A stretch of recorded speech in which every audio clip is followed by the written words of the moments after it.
कांदा निर्यात संदर्भात दोन वेगळे विषय आहेत. कांदा निर्यात बंदी 31 मार्चपर्यंत लागू आहे का? तर ती लागू आहे. मात्र कांदा पण निर्यात होणार. हे दोन भाग आपण समजून घेतले पाहिजेत. जे काही स्टेटमेंट आलं सेंट्रल गव्हर्नमेंटचं ते असं आहे की 31 मार्चपर्यंत एक्सपोर्ट बंद आहे. ते ओपन एक्सपोर्ट बंद आहे. म्हणजे कुठलाही एक्सपोर्टर कोणत्याही देशाला त्याच्या प्रमाणात कांदा देऊ शकतो. हा जो अगोदर फ्री ट्रेडिंग होतं ते फ्री ट्रेडिंगला बंदी आहे. तो बॅन कायम आहे. मात्र मंत्री समितीच्या मीटिंगमध्ये असा निर्णय घेण्यात आला की आपल्या जे मित्र देश आहेत, बांगलादेश असेल, नेपाळ असेल, श्रीलंका असेल, भूटान असेल, या सगळ्या देशांकडून भारत सरकारकडे कांद्याची मागणी मोठ्या प्रमाणात करण्यात आलेली आहे.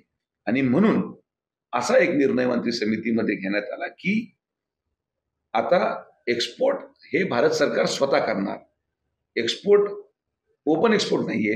कोणत्या देशाला किती कांदा द्यायचा आणि तो कोणामार्फत द्यायचा हा निर्णय भारत सरकारचा राहील.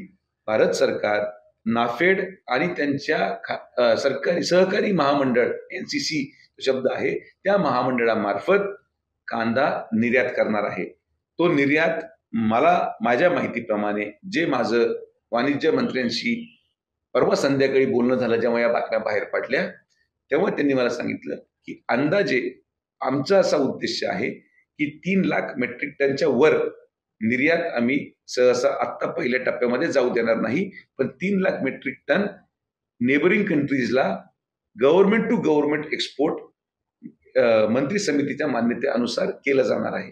उदाहरणार्थ जे देश आज भारत सरकार बरोबर नाहीत किंवा जे देश भारताच्या विरुद्ध षडयंत्र करतात त्यांना एक्सपोर्ट का करावं?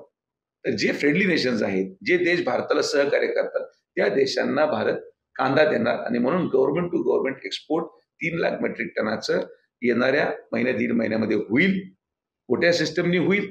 आणि जो नोटिफिकेशनचा मुद्दा आहे, नोटिफिकेशन जेव्हा उदाहरणार्थ बांगलादेश सरकारची आज समजा 1 लाख मेट्रिक टनची मागणी भारत सरकारकडे करण्यात आलेली आहे. जर बांगलादेशला 50,000 टन एक्सपोर्ट करायचा ठरला तर त्या देशाचं सेपरेट नोटिफिकेशन एक्सपोर्टचं वेगळं निघतं. कारण की बॅन हा चालू आहे. मात्र गव्हर्नमेंट टू गव्हर्नमेंट एक्सपोर्टच्या वेळेस जेव्हा मंत्री समिती त्याला मान्यता देईल तेव्हा त्याचं सेपरेट नोटिफिकेशन निघेल. तर या सगळ्या गोष्टींमध्ये जो संभ्रमाची परिस्थिती निर्माण केलेली आहे, असा कुठलाही संभ्रम कुणी करू नये. काही लोक राजकारण करण्यासाठी हे सगळं करतात. मी तुम्हाला स्पष्ट सांगतो की गव्हर्नमेंट टू गव्हर्नमेंट एक्सपोर्ट याला मंत्री समितीने मान्यता दिली. इतर देशांच्या मागणी अनुसार गव्हर्नमेंट 2 सरकारी सहकारी यंत्रणेमार्फत हे एक्सपोर्ट करणार आहे. आणि ही गोष्ट केंद्रीय वाणिज्य मंत्र्यांनी देखील याला दुजोरा दिलाय. आणि म्हणून मी प्रेस समोर आणि मीडिया समोर कालही बोललो आणि आजही बोललो, जेव्हा अंदाजे पुढच्या 1 ते 1.5 महिन्यामध्ये 3 लाख मेट्रिक टन निर्यात केला जाईल, आपोआपच येणाऱ्या आवक असलेल्या कांद्याचे भाव देखील स्थिर सावर होतील. हा त्याच्यामधला संकल्प आहे. आणि कंट्रोल एक्सपोर्ट जेणे की इन्फ्लेशन पण होणार नाही आणि शेतकऱ्यांचे भाव पण पडणार नाही, असं एक वॉच ठेवून एक्सपोर्ट केलं जाईल. त्यामुळं निर्यात ही होणार आहे. ओपन निर्यात नाहीये, पण गव्हर्नमेंट टू गव्हर्नमेंट एक्सपोर्ट केलं जाणार आहे. याचं एकमेव उत्तर आहे. त्यामुळं कुणीही घाबरून जाऊ नये, कुणीही आरोप प्रत्यारोपामध्ये पडू नये. नोटिफिकेशन जेव्हा ज्या देशाला एक्सपोर्ट केलं जाईल त्या देशाचं स्वतंत्र नोटिफिकेशन केंद्रीय मंत्री समितीच्या वतीने काढलं जाईल. आणि ही माहिती स्वतः केंद्र सरकारच्या मंत्र्यांशी सचिवांशी बोलून आपल्या स्तरावर मी तुमच्या पुढे ही माहिती मांडतो. यामध्ये हे निश्चित आहे की काही प्रमाणात अधिकाऱ्यांच्या चुका झालेल्या आहेत. त्या संदर्भात जिल्ह्याच्या पालकमंत्र्यांनी निलंबनाचे आदेश देखील दिले होते. त्या संदर्भात माननीय शिंदे साहेब आणि पालकमंत्री महोदय यांच्या समवेत चर्चा झाली आहे. एक इरिगेशन अधिकाऱ्याचा निलंबनाचा अधिकार हा महसूल मंत्र्याचा नाही, जलसंपदा मंत्र्याचा आहे. फडणवीस साहेबांकडे ती फाईल पाठवलेली आहे निलंबनाची. त्यावर निर्णय माननीय जलसंपदा मंत्री घेतील. आणि तो मला वाटतं की जो काही अधिकारी हलगर्जीपणा झाला असेल त्याची कारवाई होईल. महसूल संदर्भात जर कोणी महसूलचा अधिकारी अशा प्रकारे कुठल्याही लोकप्रतिनिधीला वेटीस धरत असेल तर त्याच्यावर कारवाई झाली पाहिजे आणि माननीय महसूल मंत्री ती कारवाई करतील. यापुढे देखील हा एक धडा राहील अधिकाऱ्यांना की कुठल्याही प्रकारे कोणत्याही लोकप्रतिनिधीला अशा प्रकारे दिरंगाईचा सामना न करावा लागणं. ही भूमिका त्यांची रास्त आहे आणि योग्य तो न्याय सरकारच्या वतीने आमदारांना दिला जाईल कुठली शंका मनाला कोणी ठेवू नये. त्यांचा प्रॉब्लेम असा आहे की जसं जसं ते करतात त्यांना वाटतं प्रत्येक जण तसाच करेल.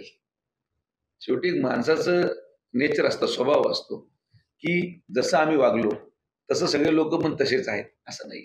राजकारणामध्ये प्रत्येक व्यक्ती वेगळा वेगळा असतो. तुम्ही जे 50 वर्ष तुमच्या नेत्यांनी केलं, लोक वापरायचे, मग त्यांचा वापर झाला त्यांना सोडून द्यायचं, त्यांना विचारायचं नाही, असं भारतीय जनता पार्टीमध्ये होत नाही. भारतीय जनता पार्टीमध्ये प्रत्येक जण आपल्या आपल्या परीने जे लोकांनी सहकार्य केलं ते सहकार्य केलेलं कधीही विसरत नाही. आणि प्रत्येकाला न्याय हे तुम्ही राज्यसभेच्या उमेदवारीवर पहा, विधान परिषदेच्या उमेदवारीवर पहा की असे लोक जे कदाचित सक्रिय राजकारणी नसतील पण त्यांचं पक्षासाठी योगदान फार मोठं राहिलं म्हणून पक्षाने त्यांना संधी दिली.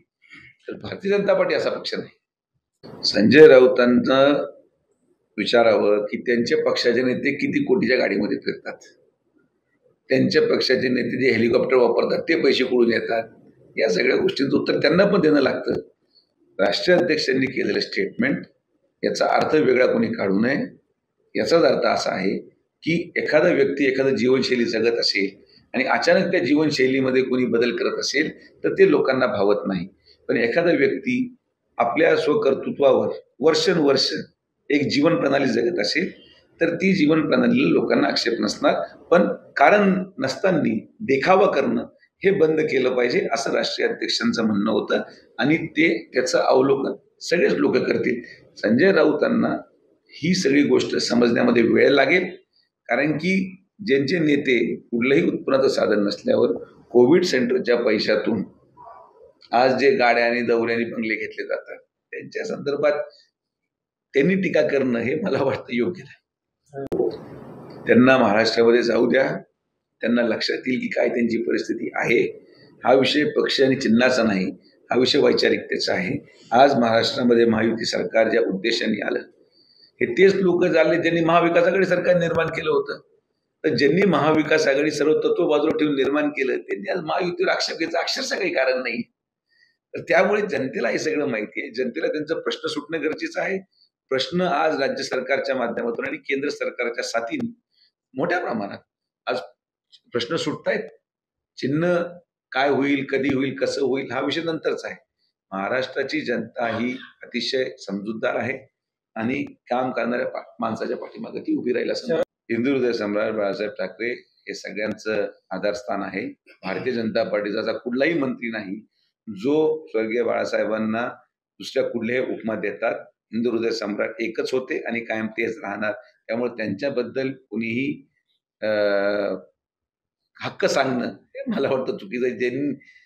ज्या लोकांचं ते उदाहरण देत आहेत, स्वर्गीय बाळासाहेब ज्यांच्या विरोधात आयुष्यभर लढले त्यांना मांडीला बसले तर त्यांनी ते बोलावं हे मला वाटतं हास्य विनोदासारखी परिस्थिती आहे.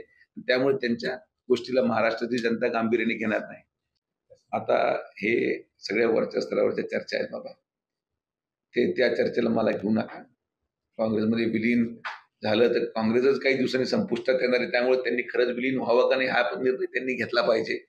तर त्यांच्या वरच्या पक्षाचा निर्णय आहे. जे काय होईल ते आपल्याला कळेल. तर मी त्या पक्षावर जयंत पाटील तिकडे थांबणार किती दिवस त्यांना अगोदर विचारून घ्या. तो शेवटचा डाव ते आखतील असं दिसतंय.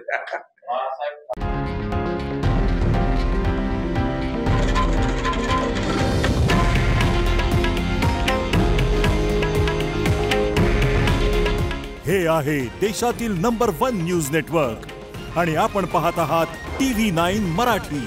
काळजी तुमची, हित महाराष्ट्राचं.